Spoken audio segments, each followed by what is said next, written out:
It was a constant burden. Something was about to happen, and couldn't tell what, had no idea, just knew that whatever it was, God was trying to warn me. When Charity Gibson arrived home from her college classes one day, she couldn't shake the feeling, so she prayed for God to help her. I turned the car off, finished my prayer, and when I said amen, the Lord spoke to my heart, and he said, look up. And when I looked up in my rearview mirror, I saw this gentleman approaching my car. I had heard some police detectives speak before. They said if you are forced into a vehicle, if somebody's willing to kidnap you, chances are they're going to kill you. And so I did not want my vehicle to become a prison. When I got out of the car, I had my back to him. And when I turned around, he had a gun on me. He began yelling. He said, give me your effing purse. I just raised my hands and said, I don't have a purse. So at that point, he walked up and he stuck the gun in my lower stomach, and he took my cell phone and my keys and he popped the trunk. I thought, oh God, why would he pop the trunk unless he's going to kidnap me? I'm thinking, you get into the vehicle, you're dead, you're dead, you're dead. You know, it's very surreal. And at the same time, the Lord was speaking to my heart and saying, you've got a trunk release. I was going to fight him with anything that I could. And as I'm about to act on this plan, the Lord spoke to my heart in a very firm, powerful way and said, don't do it.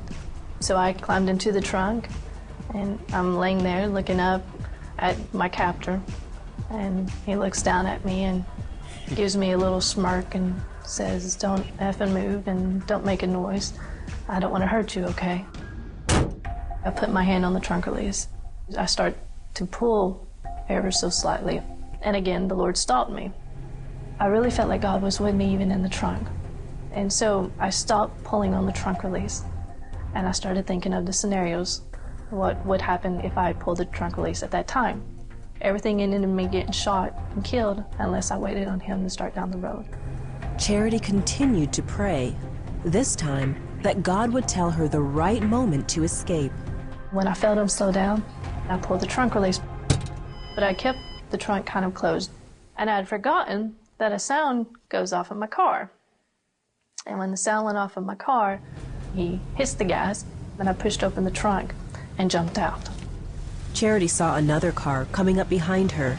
I felt the Lord speak to my heart and said, this car is in league with him. And the two accomplices were in that car. I took off running down the side of the road, and I remember looking back as I'm running, and I see him tapping the brakes. And I thought, oh God, what's going to keep him from turning around and coming back and shooting me?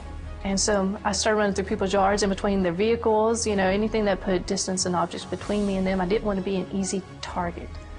And I beat on doors until someone came and went in and called 911. Police responded immediately, but they didn't know if they would be able to catch the suspects or get Charity's car back.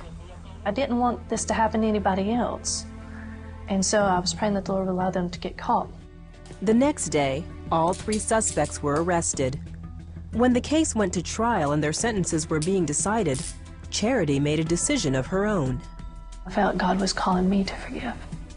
Forgiveness isn't something that, oh, I'm going to build up to, and one day, you know, I'll get over this, and one day, you know, it's not like that. Forgiveness is a decision. You forgive.